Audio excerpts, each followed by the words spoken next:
Hello అండి, అందరు ఎలా ఉన్నారు? ఇవాళ మనం కుక్కర్లో మటన్ కర్రీని ఈజీగా ఎలా చేసుకోవచ్చో ఒకసారి చూసుకుందాము. ఇలా చేయండి, చాలా ఈజీగా త్వరగా అయిపోతుంది. సో ముందుగా ఇక్కడ ఒక కుక్కర్ తీసుకొని నేను 1 కేజీ మటన్ కోసం 5 లీటర్స్ కుక్కర్ యూస్ చేశానండి. ఆ కుక్కర్లో 4 నుంచి 5 స్పూన్ల ఆయిల్ని యాడ్ చేసుకోవాలి. ఆయిల్ వేడెక్కిన తర్వాత కొద్దిగా చెక్క, 4-5 లవంగాలు, 2 నల్ల ఇలాచీలు, 3 పచ్చ ఇలాచీలని వేసుకొని కొద్దిగా ఫ్రై చేసుకోవాలి. మసాలా దినుసులు వేగిన తర్వాత ఒక 3 మీడియం సైజ్ ఉల్లిపాయలని ముక్కలుగా కట్ చేసుకొని వేసుకొని ఫ్రై చేసుకోవాలి.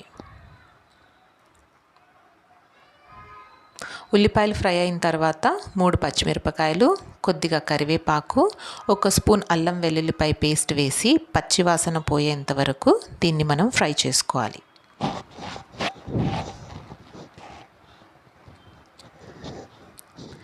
అల్లం వెల్లుల్లిపాయ పేస్ట్ వేగిపోయిన తర్వాత మనం ముందుగా శుభ్రం చేసి పెట్టుకున్న మటన్ని కూడా యాడ్ చేసుకొని ఒకసారి బాగా కలుపుకోవాలి.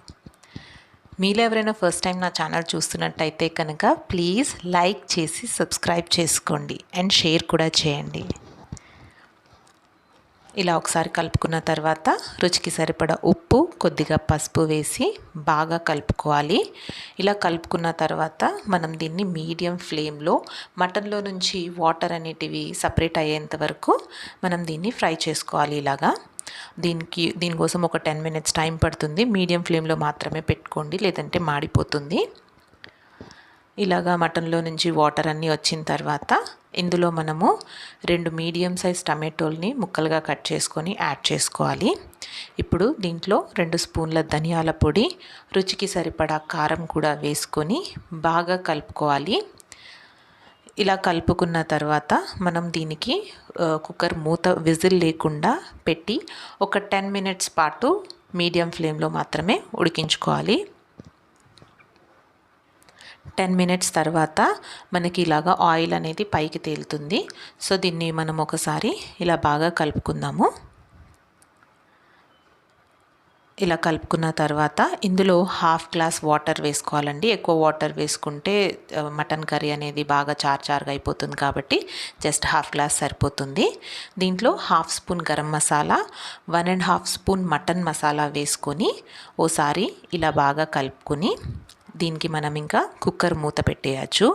ఇక్కడ మీరు రుచికి సాల్ట్ కూడా చెక్ చేసుకొని ఒకటేసారి యాడ్ చేసుకొని తర్వాత కుక్కర్ మూత పెట్టేసి ఒక 5 విజిల్స్ వరకు మీడియం ఫ్లేమ్లో మాత్రమే మటన్ని ఉడికించుకోవాలి.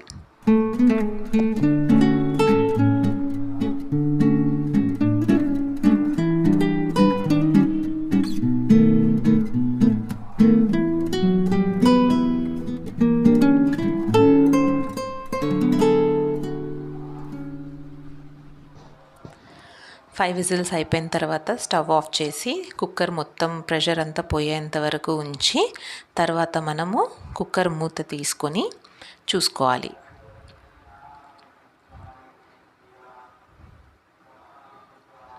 మటన్ లేతగా ఉంటే కనుక మనకి 5 విజిల్స్కి మటన్ అనేది ఉడికిపోతుందండి. కావాలి అని అంటే మీరు ఈ టైంలో ఒకసారి కలుపుకొని ముక్కని చెక్ చేసుకోండి ఉడికిందా లేదా అని. ఒకవేళ కనుక మటన్ ఇంకా ఉడకలేదు అని మీకు అనిపిస్తే మళ్ళీ మూత పెట్టి ఒక 2 విజిల్స్ వరకు ఉడికినిస్తే సరిపోతుంది. సో చూసారు కదా, ఇక్కడ మటన్ 5 విజిల్స్కి బాగా ఉడికిపోయిందనమాట. ఇంకా అంతే అండి.